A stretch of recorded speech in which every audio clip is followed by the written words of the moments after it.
Sim, share. Share. Aí eu share screen. Aqui não tem que esperar mais nada, né? Ligar minha câmera, tá certo. Ligar minha câmera é aqui. Acho.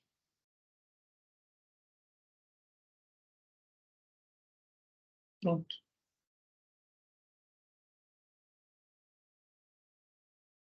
Então, boa tarde a todos.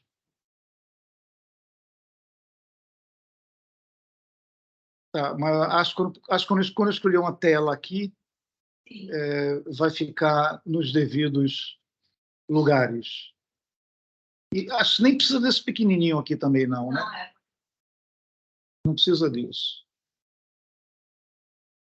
Então, o assunto é motivado por aquela história de cúbicas, de sei lá que dimensão, cúbica em P11, pega uma cúbica geral em P11, aparece um número finito de P4s contido nela, que é uma coisa com o sabor das 27 retas, só que em dimensão maior. E, motivado por essas contas, a gente terminou recuperando uns resultados um pouco mais gerais, que dizem respeito ao assunto de interseção residual. A gente já passou rapidamente por isso, né? O caso de você ter, por exemplo, três superfícies em P3, contendo todas elas uma reta ou uma curva fixa. Aí você se pergunta se, impondo essa interseção de dimensão errada, será que sobram interseções residuais? Em geral, sobram e existem relações numéricas entre essas coisas.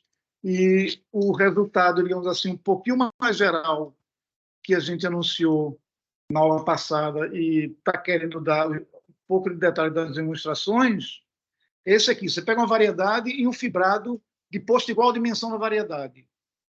No caso das três superfícies em P3, você está pegando OA mais OB mais OC, que é onde você vai pegar equações de uma superfície grau A, B e C. Tá? E esse fibrado O de A, O de B mais O de C tem posto 3, que é a dimensão de P3. Então, exemplo dessa situação aqui. Aí você fixa um fibrado em retas amplo e pega uma família de subesquemas que você vai querer impor como zeros de dimensão errada numa família de seções de um fibrado que você achou interessante por alguma questão geométrica. Ok? Aí a questão é a mesma, é saber se, uma vez que você obriga a seção a se anular, onde dimensionalmente não devia, será que ainda sobram pontos residuais e será que dá para dar relações numéricas entre essas coisas? E o que essa transparência aqui está querendo dizer é que, com condições adequadas, a resposta é sim em todos os itens. Quer dizer, em princípio, a família de seções do fibrado que você tinha podia não ser suficientemente livre, num certo sentido, não podia não variar como o Bertini exige, mas aí você diz, olha, eu me dou o direito de torcer para grau suficientemente grande. Tá? Então, se você se dá esse direito, os lugares que você quer calcular as dimensões vão ser as corretas e vão aparecer fórmulas, como a gente vai repassar aqui. Então, o objeto de estudo esse aqui, é a variedade das seções de fibrado suficientemente torcido que se anulam, que são seções de um fibrado de mesmo posto que a dimensão. Você espera que tenha só um número isolado, um número finito de soluções. Mas eu vou impor que apareça coisa de dimensão errada, a meu bel prazer, escolhendo a família W de coisas que eu vou colocar lá dentro. Tá? Então, esse sigma WE, com um desenho aqui de fora, são seções de E suficientemente torcida de D que se anulam em algum membro da família W. E a pergunta que a gente quer é detectar dimensão e grau deste lugar, que lugar é este? Esse é o lugar daquelas seções que vão se anular onde não devia, mas eu quero. Tá sendo imposto por uma família.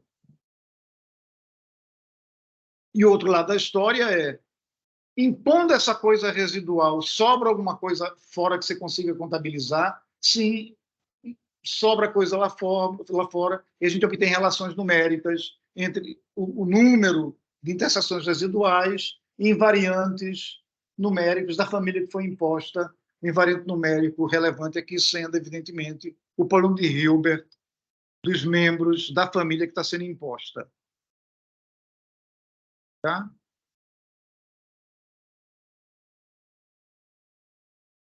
Então, a família de coisas que a gente vai impor não pode ser uma família muito arbitrária, tem que satisfazer condições, tem que ser boas famílias, num certo sentido, e essas condições são aquelas que você tem que impor hipótese para fazer rolar um argumento que é o único que eu sei fazer. Tá? Você está desenvolvendo um argumento que é mais ou menos natural para a situação, mas só funciona se tais e tais coisas acontecerem, então você força elas a acontecerem, obrigando que as famílias sejam suficientemente boas. Então, o que é boa aqui? Eu quero que o membro geral tenha dimensão positiva, ou é interseção completa local, ou é integral. Está meio confuso essas condições aqui, mas são, digamos assim, condições suficientes para um argumento funcionar e provar o que precisa tecnicamente para obter fórmulas. Então, como é de costume, eu defini um sigma sem tio em cima. O sigma sem tio em cima era olhar para as seções que se anulam em um membro de W. E aqui o que a gente vai fazer é o que é comum em geometria algébrica, que é começar olhando para a correspondência. Você pega um membro da família, que é o C, pega uma seção do E, torcido pelo amplo OD aqui, está indicado aqui, olha para essa correspondência, como se chama, né? Entre elementos de W e seções de E. E como acontece em geral, é que se você olhar para projeções para W e projeções para o espaço de seções, a da geometria interessante é a que projeta para o espaço de seções. A gente quer dizer coisas que estão acontecendo aqui em P de N. Mas a projeção que se comporta bem é ou para o outro lado. Então, se você olhar para a projeção para W, tá? Você está olhando para a seguinte situação: você fixa um elemento de W, tipo assim, fixa uma reta e olha para, tipo, superfícies que passam por aquela reta. Isso tem estrutura, isso é uma condição linear. E uma vez que você impõe a continência de um subesquema e esse subesquema está fixo, obrigar que hipersuperfícies, ou mais geralmente seções de um fibrado, se anulem nisso, isso é linear na seção, uma vez fixado a raiz. Você fixa a raiz, você obrigar a que um bando de polinômios se anule naquela raiz, é condição linear nos coeficientes do polinômio. Ok? Então, isso aqui vem a ser, de fato, projetivização de um fibrado sobre a família. Você vai projetivizar. E de posto esperado. O posto esperado é o cálculo, é o que o polinômio de Hilbert sugere que você deveria esperar. Esse é o esperado.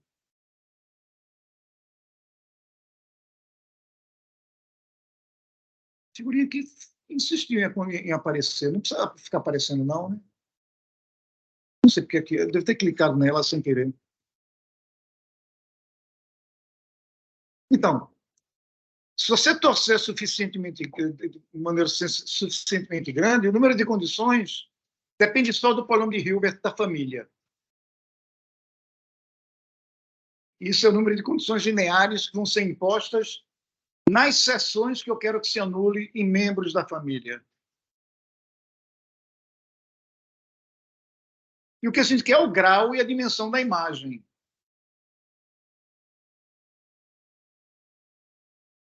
E a gente tem já uma caixa de ferramentas que calcula esse tipo de coisas. E é ela que a gente quer usar. Mas para usar essa caixa de ferramentas, você tem que satisfazer condições. Tá? Como eu vou explicitar aqui. E essas condições vão valer desde que sua família seja boa.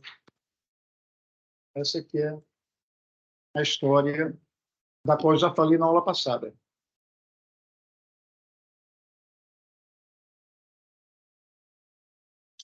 Então, uma das coisas que você precisa para usar a classe de Segre, para resolver essa questão, é que o mapa que esquece W e olha só para a seção é genericamente injetivo. Você precisa saber disso. Para começar, você precisa que seja genericamente finito para que a dimensão da imagem seja igual à dimensão desse fibrado aqui. A dimensão desse fibrado a gente acha que sabe controlar, que é o fibrado vetorial de posto controlado pelo polinômio de Hilbert. Ok? Mas se você está contraindo sem controle, você não sabe dizer nada, você só sabe dizer que a dimensão da imagem é menor ou igual. Tá? Então, precisa de condições minimamente, genericamente finito para poder calcular a dimensão da imagem. E o melhor é que você consiga mostrar que é genericamente injetivo, para com isso a caixa de ferramentas de teoria de interseção funcionar bem. O que vai acontecer é que você está querendo calcular o grau de uma certa imagem direta, que é esse fulaninho aqui, quando você esquece o W, né, a outra projeção, você está querendo calcular o grau de uma imagem, mas a gente sabe desde a primeira aula sobre ciclos e coisa e tal, que quando você faz imagem, tá, você tem que levar em conta o grau do recobrimento. E se esse grau do recobrimento for uma coisa que você não sabe calcular, você não vai conseguir calcular o grau no fim das contas. Tá? Então, por isso que eu preciso ser genericamente injetivo, para o grau do recobrimento não influir na história. Ok? E é por isso que a gente precisa de famílias boas. Então, essa transparência é propaganda enganosa, porque a demonstração não segue aqui de imediato. É um arrodeio com muito mais matemática do que eu jamais aprendi na vida. Eu. Tá? Sinceramente. Então, eu vou dar uma ideia da prova. E o detalhe final vai ser voltando ao artigo original. Okay?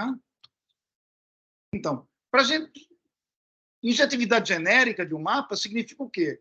Você pega um cara na imagem, olha para a imagem inversa, você quer que a imagem inversa só tenha conjunto justamente um elemento para um cara geral da imagem.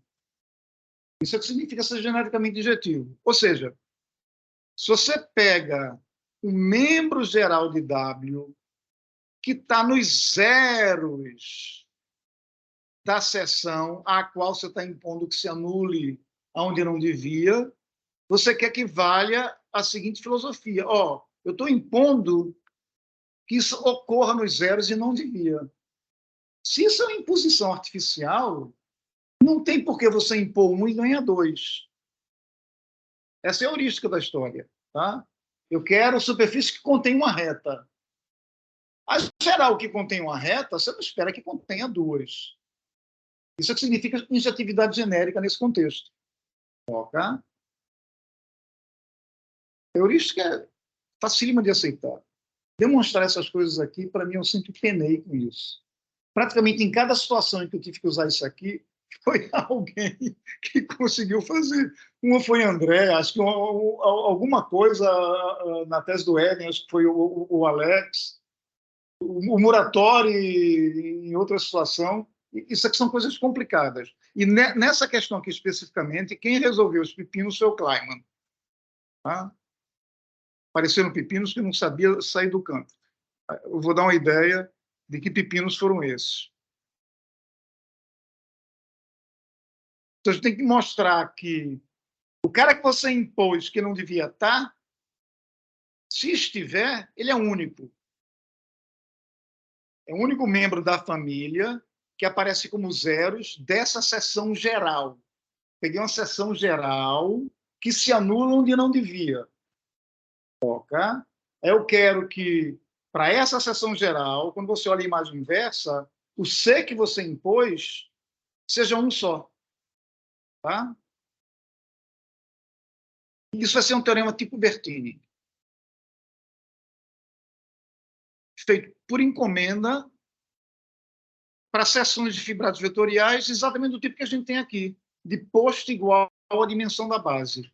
Tá? Que é o que você precisa para cuidar de distribuições com a dimensão 1, foliações de dimensão 1, são zeros de seções de fibrados de posto igual à dimensão do ambiente em que você está. Então, esse é o teorema que não dá para fazer ideia de como é que ele vai intervir, mas vocês vão ter ideia de como é que ele vai intervir. Ok? E cujo enunciado... Isso era aquelas coisas que você... Não era tão geral assim que você queria. Mas era aquelas coisas que fica mais fácil provar um enunciado um pouquinho mais geral para usar uma recorrência, uma indução, do que usar o enunciado restrito que a gente tinha e do qual você não tinha ideia que seria possível fazer a recursão. Okay? Então, Kleiman percebeu isso e o enunciado começa com dois feixes localmente livres de postos E e G.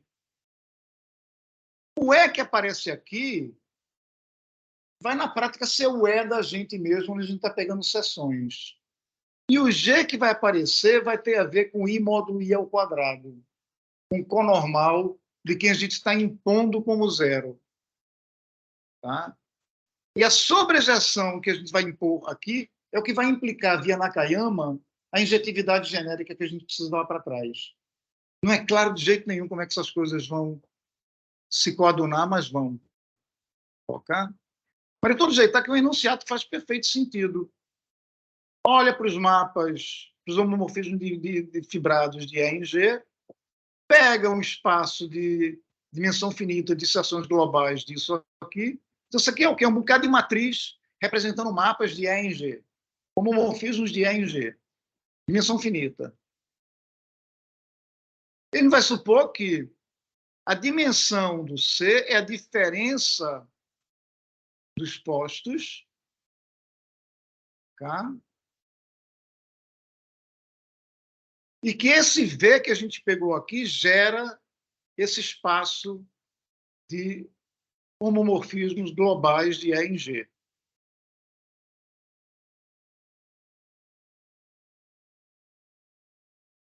Aí, nessa situação, se você pegar um mapa geral,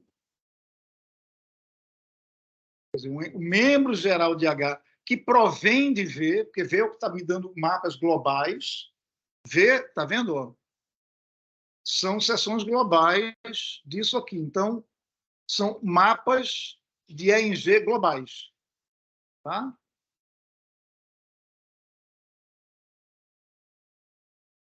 Então, nessas condições aqui, a gente vai garantir que esse mapa é sobrejetivo. Tá? E quando entrar, na hora de usar isso aqui, o meu G vai ser um I módulo I ao quadrado, vai ser um conormal na história lá, e por conta disso, vai rolar bem. Como consequência direta disso, se tira que se eu tiver um feixe localmente livre de posto igual à dimensão da base, e pegar um subesquema fechado, que é a interseção completa local, pegar um espaço de seções que se anulam nesse C, né? Você pegou o ideal de C, fez J vezes F, isso aqui são as seções de F que se anulam em C, eu pegar um espaço de dimensão finita, então estou naquela situação. Eu tenho seções que se anulam numa coisa que eu impus. Eu quero concluir que da família só entrou esse que foi imposto. Fora esse cara, só vai ter os residuais que depois não vai querer contar. Certo? Então, se V gerar esse J vezes F, o elemento geral de V vai se anular em C umas coisas fora, de junto. Tá? E, em particular, a gente vai ser capaz de mostrar que C é o único da família em que ele estiver variando. Mas aqui, a informação que a gente tem, não sei se vocês lembram que na fórmula residual que eu mostrei, né, está aqui o zero que eu estou impondo, e aí tem os zeros residuais, que eu espero que seja disjunto disso, e que a gente conta excluindo a parte que foi imposta. Eu precisava que fosse disjunto. Estou garantido aqui que vai ser disjunto. Tá? Quer dizer, aquelas hipóteses feitas há 2 aulas atrás não eram vazias, elas funcionam. Tá? Com que frequência? Tão frequente quanto ter geração global. Geração global você tem torcendo. É assim que a gente aprende? O J está quietinho, que é o ideal do cara que a gente está impondo no lugar dos zeros, está pegando seções J vezes F. O F vai ser o meu LD, vou torcer à vontade, e quando você torce à vontade, você fica com geração global. Tá? Você vai arrumar um V que satisfaz essas coisas que estão escritas aqui. Tá? Teorema de Serre.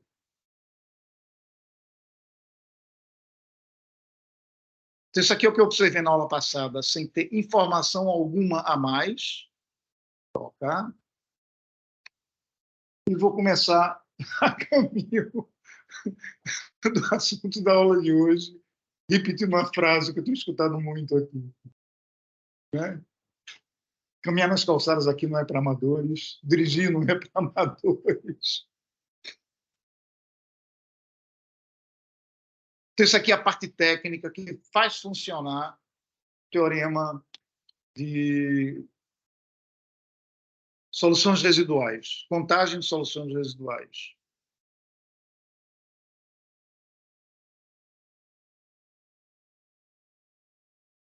Ops. Então, se pegar um fibrado vetorial, você pode projetivizar ou ele ou o dual dele. Cada um tem sua utilidade. No caso aqui, eu vou querer dualizar e projetivizar o dual. Okay? Então, projetivo da gente, para a gente, são sub de posto 1. A sub de posto 1 do dual é a mesma coisa que quociente de posto 1 sem dualizar. Então, isso aqui corresponde a você pegar quocientes de posto 1. Em particular, você vai ter, não é, o fibrado hiperplano O1 como quociente do pullback de G para esse fibrado projetivo. A la Harrison ou a la Grothendieck não precisaria dualizar, mas a la Fulton se dualiza. Okay? E tem um dos teoremas de Serre que se lê mais ou menos assim, né? E calcula as seções globais.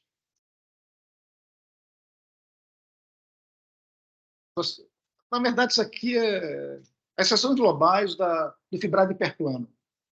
Né? As seções globais de O1 são o feixe que você está pegando para projetivizar.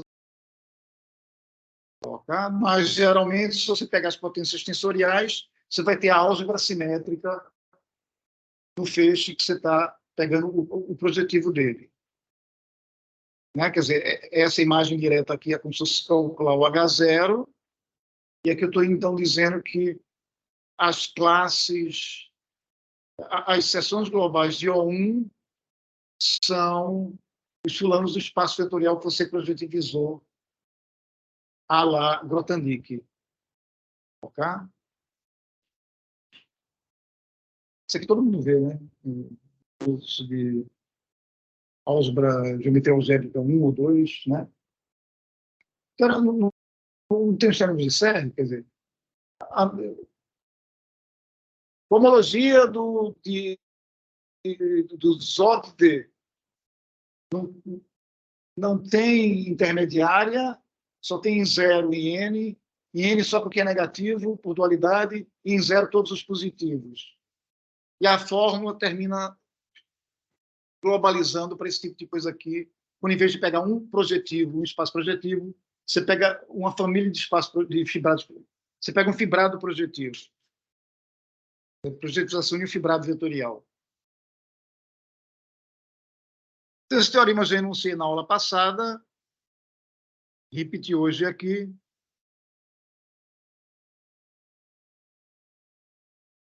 E vamos à demonstração. E agora vai ficar claro por que é que a gente se deu ao trabalho de generalizar o enunciado para fibrados E e G mais gerais do que a gente gostaria de usar na prática. Porque isso entra na demonstração. Ok? Então, primeiro eu vou supor que o target, que a gente está olhando para mapas de E e G, que os G sejam line bundle. Tá? E o que é que a gente está querendo mesmo? A gente está querendo que o V genérico seja sobre. Se o G for de posto 1, para ser sobre em cada fibra, basta ser diferente de zero. Né? É um espaço de dimensão 1, qualquer coisa diferente de zero já gera tudo. Ok? Então, provar que esse mapa de E em G, em geral de posto Ezinho e Gzinho, é sobre, no caso em que G é 1, é provar que a tal seção geral que produzia geração global não se anula em ponto algum. Tá? Então, em cada uma das fibras, você tem uma transformação linear diferente de zero, com contradomínio de dimensão 1, então ela vai ser automaticamente sobrejetiva. Tá?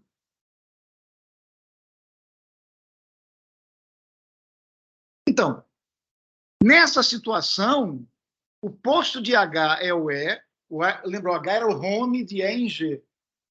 Tá certo? Então, o posto de H, que é o produto, né, E vezes G, o G é 1, certamente é maior do que E menos 1, que, por hipótese, é a dimensão de C. Aí o lema original de Serre se presta a garantir exatamente isso. Está aqui o lema original de Serre, meio difícil de ler, mas acho que dá para aumentar um pouquinho aqui. É muito difícil de ler ainda.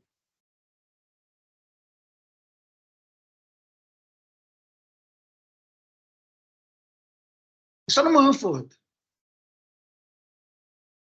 Pega um esquema de base, pega um fibrado de posto R, pega um bocado de seções globais, em dimensão finita, mas em número tal que seja maior do que a dimensão da base, e que para todo ponto o mapa do V que gera globalmente as coisas lá é sobrejetivo. Então vai existir um elemento que é não nulo em todas as fibras. Porque uma coisa se chega a dizer que o mapa é sobrejetivo, outra coisa se chega a dizer que o mesmo fulaninho em todas as fibras resolve. Tá? Essa informação a mais. Né? Eu estou olhando na fibra um mapa que vai desse V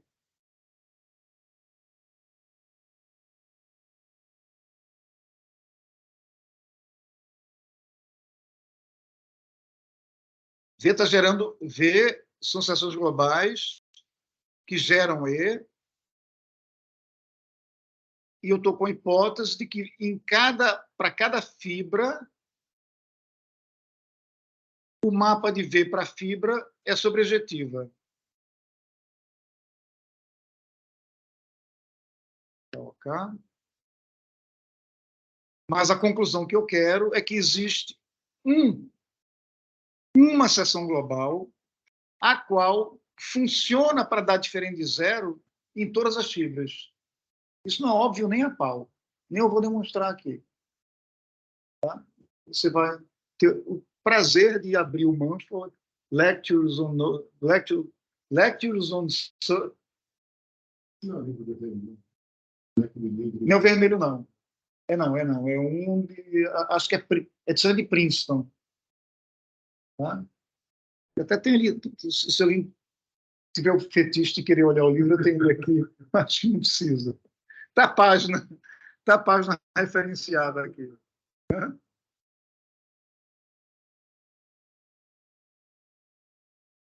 Lex on Curves on Surface, ou coisa parecida, né? Onde ele ensina a construir os esquemas de Hilbert. Depois veio o Cernesi e fez, em vez de superfície, fez para... Em vez de curvas de superfície, fez para o esquema de Hilbert em geral, mas seguindo o roteiro do Mumford, né? Então, vamos para o caso geral, em que o G não precisa ter posto 1 mais. Que droga, o G não precisa ter posto 1 mais, mas é que com matemática a gente tenta reduzir ao caso em que aparece alguém de posto 1. Tá? Então, você olha para o mapa estrutural, veja que a dimensão desse P é a dimensão da base mais a dimensão da projetivização, que é G-1, e continua valendo o E-1 que eu tinha antes. O meu P vai tomar o papel do C. Lembra, o C, a hipótese que tinha que satisfazer era que a dimensão era a diferença E menos G, ou algo assim. Tá?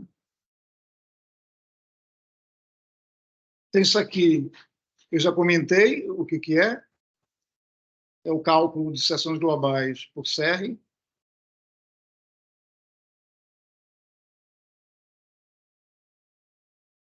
Então, as seções globais desse P aqui, há valores no pullback, estou tipo usando fórmula de projeção, são exatamente as seções globais de C. Então, eu tinha uma certa afirmação sobre seções globais de C.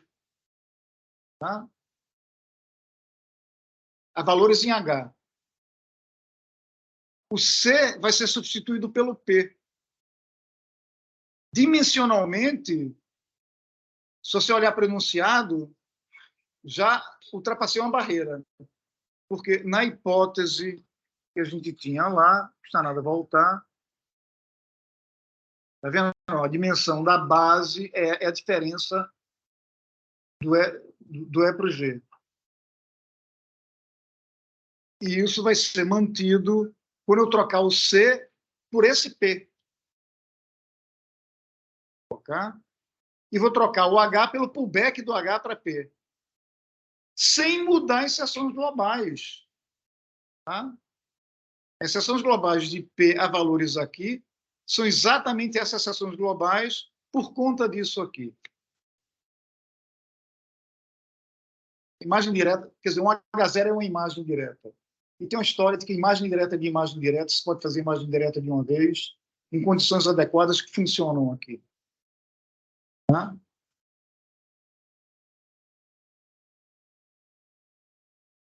Então, o lance de gerar é ter uma sobrejeção. Você dizer que V gera um certo espaço, gera um certo feixe, é dizer que você tem uma sobrejeção. E isso sobrevive quando você faz pullback. Tá? Sobrejeção sobrevive. Então, o V gera o pullback de H, que é OME do pullback de E no pullback de G. Aí, tá vendo? Eu vou substituir o meu H por um H' em que agora eu estou no caso 1. Tá? Eu estava querendo concluir uma certa coisa para não anulação, sobrejeção para mapas de E em G. Fiz no caso em que G tem posto 1, e agora estou correndo como louco para reduzir ao caso em que o G tem posto 1. Primeiro passo, troquei o C pelo P, a condição sobre as dimensões permanecem, as seções globais por Serre genérico continua favorecendo a gente. Tá, ok?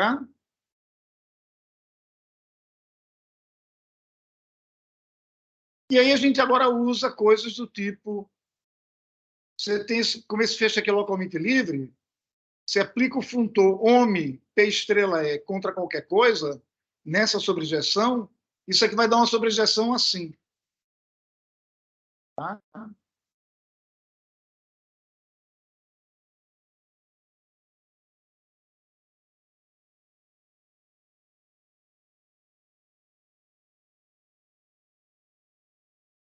Você pega a disjunção é comparar com a imagem direta. Né? Você pega a imagem direta do H', isso aqui agora são os ohms globais de E na imagem direta desse OP1, que a gente sabe quem é, que é o G, por construção lá para cima. A primeira observação que a gente fez aqui.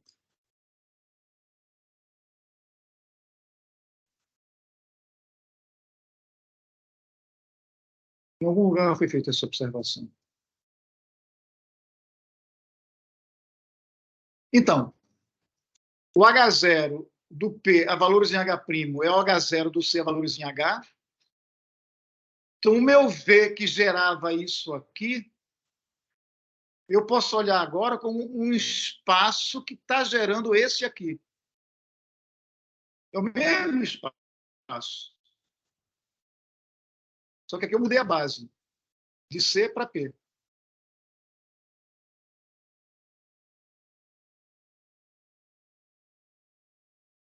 E a gente ganha que o V' gera H', porque o V gera o P estrela H, e a gente está compondo com um Hzinho. Cadê o Hzinho, meu Deus? Com a composta aqui para trás. Era sobrejetivo. Era esse Hzinho aqui. Isso aqui era sobrejetivo. Tá? Compõe sobrejetivos da sobrejetivo. E agora eu estou no caso em que o contradomínio tem posto 1. Então, esse V' geral aqui vai ser sobrejetivo pelo caso de posto 1. Muito esperto esse negócio aí mesmo. Eu jamais serei capaz de repetir isso aqui tirando do bolso. Mas dá para entender passo a passo. Vocês menos, que estão vendo pela primeira vez agora. Mas não é essa coisa do outro mundo, não. Bom, agora falta resolver o caso geral. Eu preciso mostrar que o E original para o G original é sobrejetivo. Tá? Num ponto fechado arbitrário do C do enunciado. Então, você olha na fibra sobre Y. Quem é Y? A imagem do X vai aparecer daqui a pouco.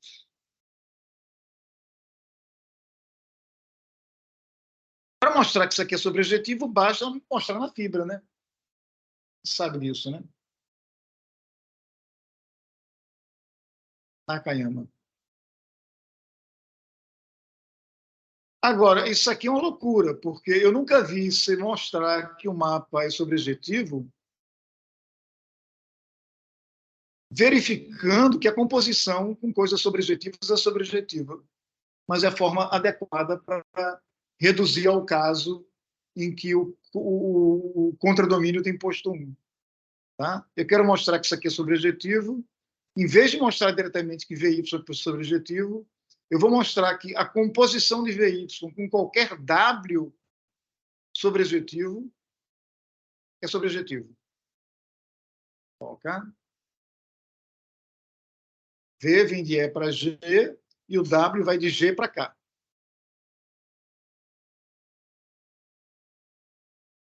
Agora, a gente está na notação de espaço projetivo à la Hartson ou Grothendieck, ou o que você quiser. Então, dá um espaço de posto 1, imagem de um G de Y, isso dá um ponto de espaço projetivo. À la Grothendieck, né? É um quociente. Tá? Esse W é um ponto do que eu chamei de P, que era a projetivização daquele G, dual, talvez. Tá? E esse velhinho aqui, a gente sabe que é sobre, pelo caso 1. A argumentação foi para mostrar, inicialmente, que no caso 1 tudo funciona. E a gente reduziu o caso 1. Então, você faz a composição. Aqui já escapou a tradução e subjective, mas é sobrejetivo. Tá? Aí se termina verificando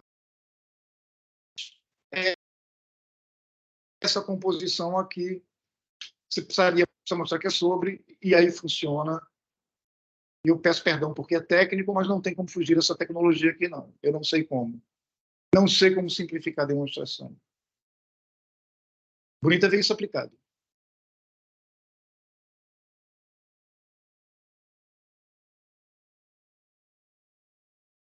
Então, a primeira consequência, e aqui já não deu para fazer a tradução, vou ler do paper original,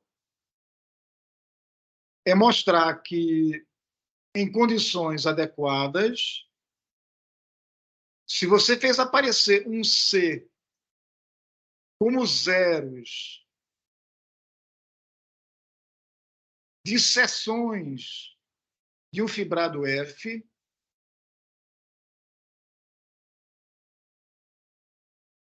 se você pegar um espaço de seções suficientemente amplo para gerar esse espaço daquelas que se anulam em C,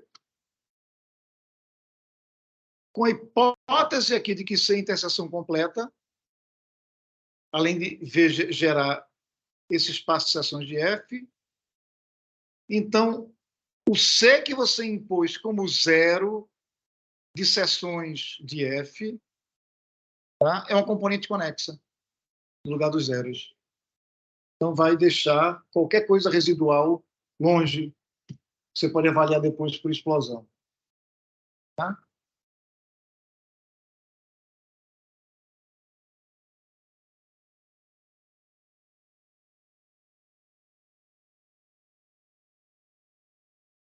Coisa residual, você vai querer eliminar. Coisa residual, você vai querer eliminar. Isso. A gente está fazendo aquela brincadeira de pega uma família de dimensão errada para impor nos zeros. Isso está acasalado com a questão de o que é que sobra. Isso, isso. E para conseguir contar, eu tenho que garantir disjunção.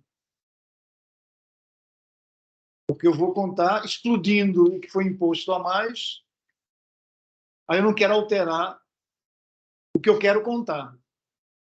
Por isso eu preciso garantir que é disjunto. É o que isso aqui está dizendo. Que o que você, esse C, apesar de não estar no enunciado, esse C vai ser usado dessa maneira. Era um membro daquela família que eu impus como zero indesejado.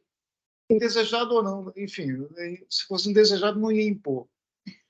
É meio bobo, isso é meio bobo de discutir.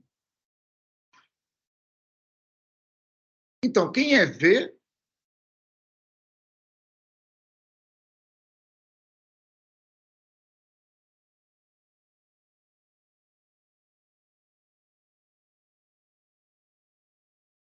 então V é um elemento geral, é uma seção geral. Tá? V é uma seção geral entre aquelas que se anulam, está vendo? Entre as que se anulam em C, peguei o espaço de dimensão finita daquelas que se anulam em C, aí eu vou pegar um membro geral daqui, escolhendo aberto denso. Tá? Então, esse fulano que você está escolhendo aqui, tá OK, induz um mapa de F dual restrito a C em I módulo I ao quadrado. Lembra, né? Porque a seção ia de O em F, aí tem a brincadeira de você pegar a coseção, que eu expliquei já na aula passada, cuja imagem é o ideal que você está fazendo a seção se anular. Então, a imagem é o ideal, só que quando você restringe, está passando, tensorizando por A módulo I, aí aparece I módulo I ao quadrado. Acho que isso é um J, não sei se... Acho que é um J isso aí. J módulo J ao quadrado. Então, a minha seção dá uma sobrejeção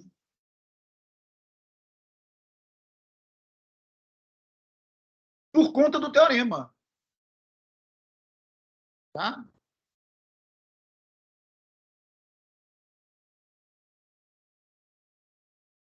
Porque o que é que dizia lá? Você pegar uma seção geral de uma coisa assim, assim, assada, ela vai ser sobre.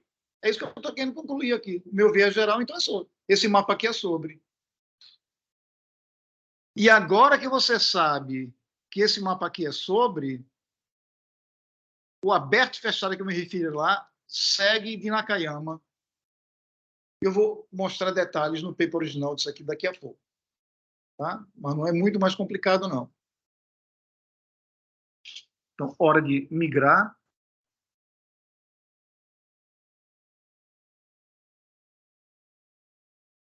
Então, que eu vou ter que navegar um pouco sem passar.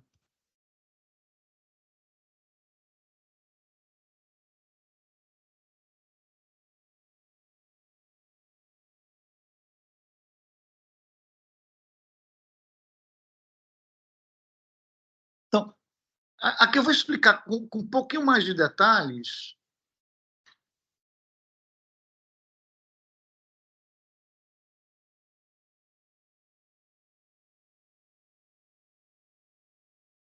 Eu não estou conseguindo entender com esse tipo aqui. Vamos ver se 250 está legível.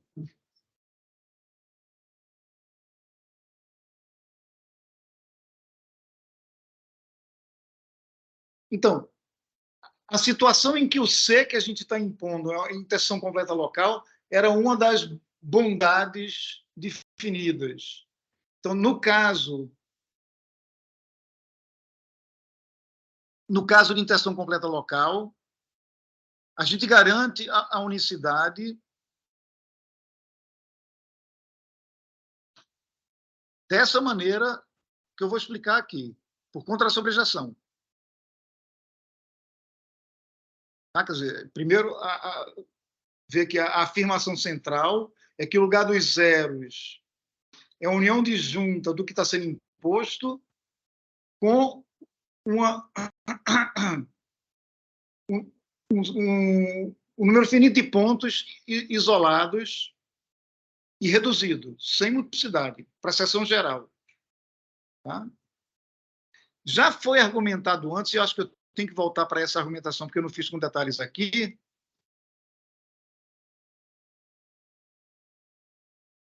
Eu devia ter feito esse lema aqui antes. Então, pega um subesquema fechado, o ideal J, pega um fecho localmente elíptico, quer dizer, um fibrado vetorial de posto igual à dimensão da base, pega um bocado de seções globais que geram e pega uma seção geral de V, pega um elemento geral de V. Então, com a hipótese de que V gera globalmente os J vezes F, a gente prova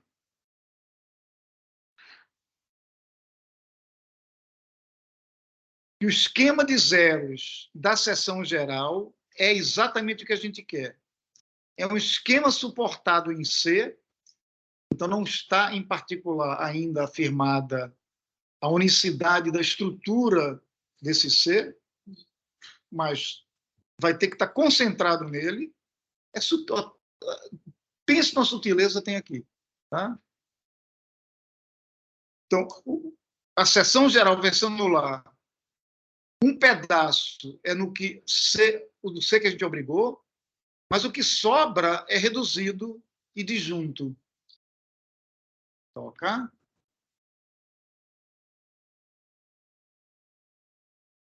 E a gente vai ver com detalhes, porque aqui daqui a gente tira a unicidade do membro que você está impondo como zero. Tá? Essa injetividade genérica é dividida em várias etapas, e uma delas é essa.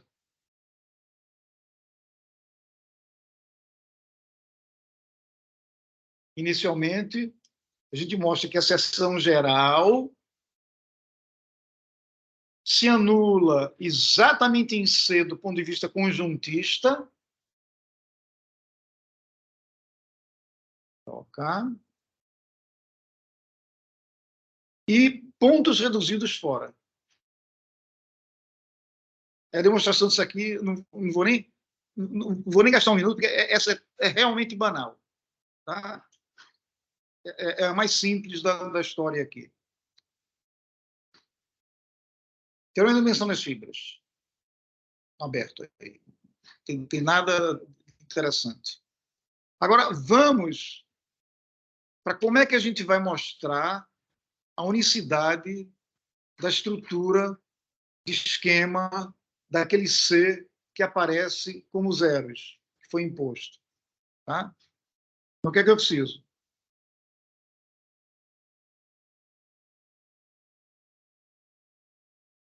Aqui já é um enunciado esquemático. Tá? Estou supondo que C é uma interseção completa local, e eu estou dizendo que o esquema de zeros, então não é um enunciado conjuntista, é um enunciado esquemático, é o C que foi imposto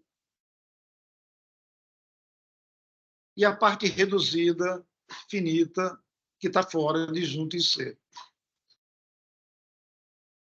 Então, a gente já sabe conjuntistamente que vai ter C e uma parte finita.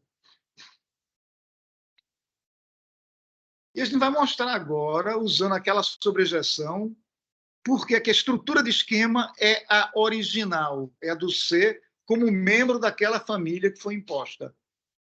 Ok? Então, a gente tem essa sobrejeção aqui por hipótese, quer dizer que V gera aquele espaço de seções que se anulam em C, essa sobrejeção aqui. Aí você pode pegar essa sobrejeção e restringir a C, e com isso apareceu o I módulo J módulo J ao quadrado.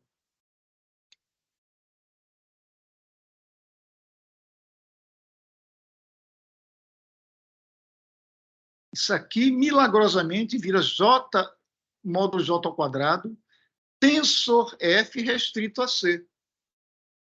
Vocês acreditam nisso? É a hipótese de que o J é a interseção completa local. Tá? Simplesmente isso. O F é uma soma direta de cópias do anel, você pensar na trivialização local. Então, você está fazendo J, uma soma direta de J's, localmente, restringindo, aparece J módulo J ao quadrado, a soma direta, e isso corresponde, de fato, a essa tensorização que a gente tem aqui. Não é difícil ver, não. Só que agora isso a gente pode interpretar como home. Vocês viram um home desse ainda há pouco, né? Então, aquele incompreensível lá vem daqui. Tá?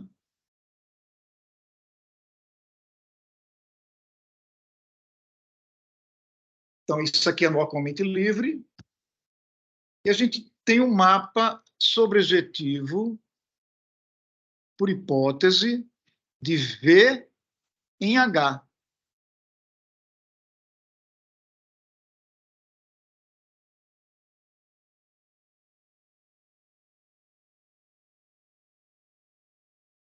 Vamos analisar a estrutura esquemática em cada ponto, local em cada ponto.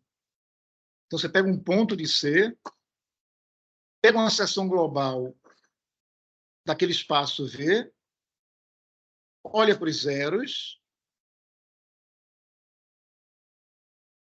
Como é que a gente vai fazer isso? Quer dizer, isso é uma seção, uma base local que trivializa F. Então, como isso aqui é uma seção global, de todo jeito vai se escrever como combinação da base, a gente aprende isso, né? Sendo que, pela hipótese de anulação, esses coeficientes, você pode supor que estão no ideal. Tá? Que é uma seção que se anula, consequentemente, as coordenadas estão no ideal. Tá? Esse mapa Rho, se eu parar para pensar um pouquinho, lembrando que esse H aqui é o home, ele manda o V, que é um home global, ao elemento da fibra que tem esta fórmula aqui. Se eu usar base dual, tá? Esta fórmula aqui.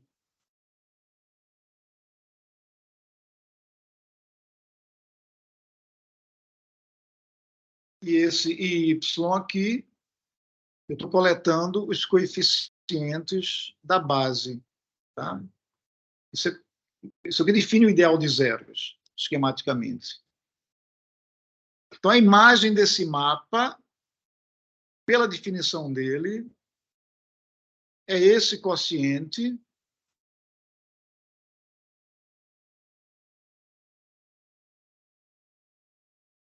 e agora, se essa seção, que é um mapa, não é global, pertencer ao subconjunto... Ops, o que é que eu fiz? Não foi eu que fiz, é Teams que fez, né? Então voltou. Feio, não quero você aqui. Então, veja, se esse V de onde? V era um espaço de seções desse homem aqui. Tá? Homem de F dual em J módulo J ao quadrado. Nesses nomes aí, globais, tem os tantos que são sobrejetivos. Tá?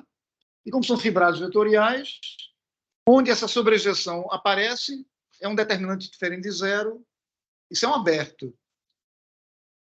Mas eu não sei se ele é não vazio. Tá? Porque eu quero para mapas globais. Certo? Então, se estivesse no aberto que vai para mapas sobrejetivos, tá? O H é homem aqui, ó.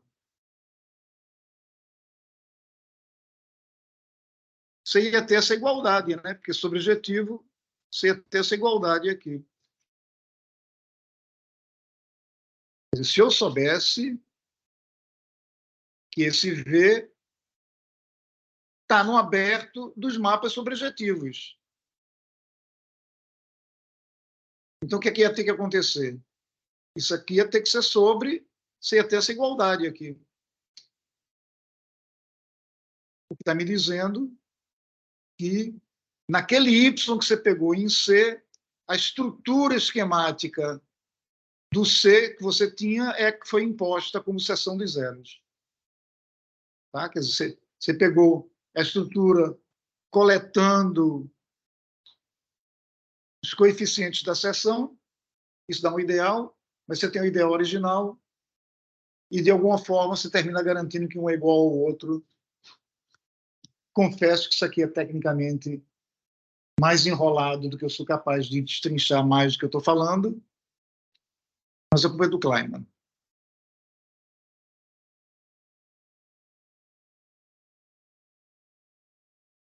Mas lembra, teve um wishful thinking aqui, né? Eu precisava que aparecer, que esse V geral induzisse um mapa sobrejetivo naquele mundo nesse mundo dos Hs aqui.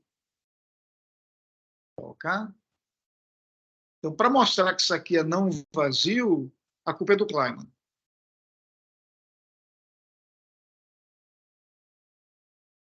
Aplicado a esse caso aqui. Então, aquele E, G, etc., que a gente brincou há instantes, são esses caras aqui que resolvem.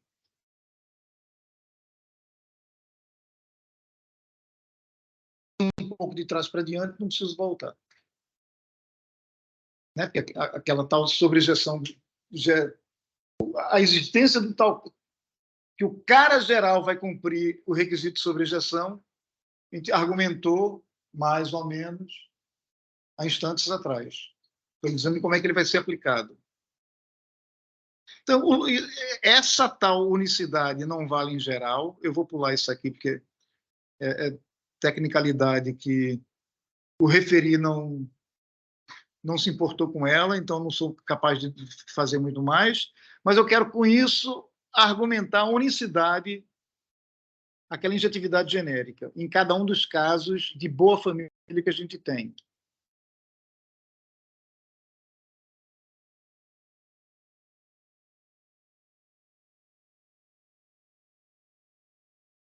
Então, está aqui um caso Supõe que os zeros da seção contêm C esquematicamente. Aí, digamos que outro C' ou da família ouse aparecer também como zeros dessa seção. Eu quero mostrar que não tem outro, que o outro é o original. Então, tem duas situações. Tem o caso da zero goodness e o caso da goodness. Tá? Isso tinha a ver com a hipótese sobre os 6 da brincadeira, se era de dimensão positiva ou interseção completa local, ou coisa parecida aí. Vamos ver de que forma está sendo usado isso aqui agora. Então, estou usando que o C é integral. Vou provar a unicidade no caso em que a hipótese corrente é que o C geral da família é integral. Tá? Então, se aparecer um outro C' na família, o polônimo de Hilbert é o mesmo, em particular a dimensão é a mesma. Tá? A gente já sabia, por um outro lema que eu chamei a atenção, de que, do ponto de vista conjuntista, isso aqui estava garantido. A parte de dimensão positiva era o C. Lembra, né? O tal e tais circunstâncias, a seção geral se anula conjuntistamente no C numa coisa de junta finita. Então, estou usando a parte conjuntista. Tá? Você reduz, obtém isso aqui. Agora, a gente tem igualdade dos polônimos de Hilbert por pertinência à mesma família. Ok? E a gente tem, que vale em geral, que o polônimo de Hilbert de uma redução é menor ou igual. Né? Porque o ideal aumenta, quem está passando o quociente, então você tem esse menor ou igual aqui, espremeu, esse fulano vai ter que ser esse aqui, e a parte finita já controlou tudo. Então, é um milagre isso aqui funcionar, mas funcionou. Acho que não tem furo aqui na argumentação. Se vocês quiserem ler um detalhe, muito agradeço. Agora vamos a outro caso. De bondade, etiqueta 1. É o caso em que C é interseção completa local. Então, a gente já está sabendo que tem essa decomposição. Essa aqui é a parte de dimensão positiva. Como estou supondo que a interseção completa local é de dimensão pura, tá? Positiva. Aí supõe que apareceu outro enxerido aqui. Aí você decompõe esse enxerido com a parte finita disjunta do resto. Né? Para qualquer esquema você pode fazer isso. Separa uma parte finita e o que não tiver, o que você separou, você chama do resto. Vou lá. O maior possível. Então, esse C'0 que apareceu aqui, como ele tem dimensão positiva, se você olhar dentro dessa união, aqui não cabe, porque aqui é finito. Então, ele vai ter que caber em C. Tá? Esse C'0 que apareceu aqui, ele é subesquema de C.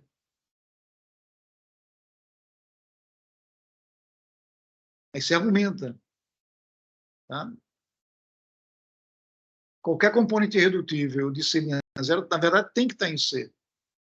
E, portanto, disjunto da parte finita. Aí você compara os polônimos de Hilbert de novo.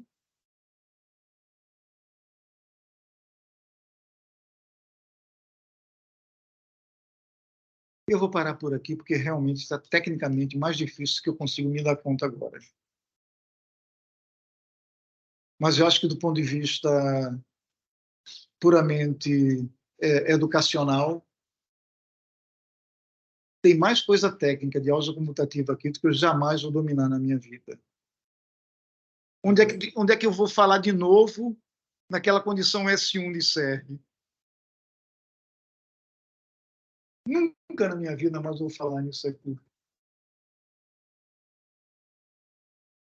E aí tem uma argumentação separada ainda no caso em que a parte em que é tudo de dimensão tudo dimensão zero, é o zero good. Aí você usa unicidade de Artin, né? Qualquer esquema artiniano, você tem uma unicidade na decomposição dele, locais, né? Tia, né? Tá na tia isso aí. Então, termos de estrutura de anéis artinianos.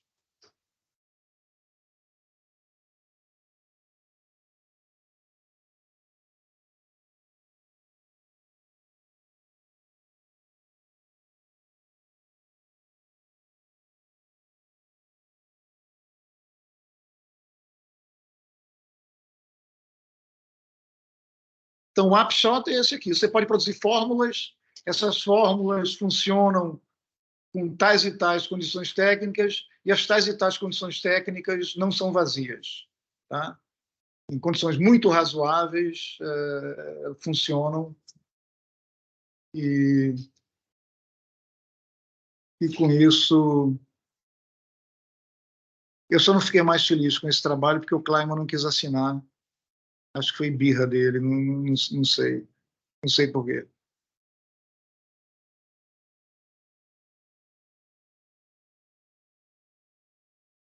Então, aqui já tem um exemplo que a gente pode começar dele na próxima aula, que volta a bot. Vou fazer um exemplo, uma aplicação disso aqui usando o bot. Então, mais uma vez, peço desculpa pela desorganização não intencional da aula. Eu perdi minutos que eu teria precisado para organizar melhor. E antes que eu me acuse mais, eu vou cortar a gravação.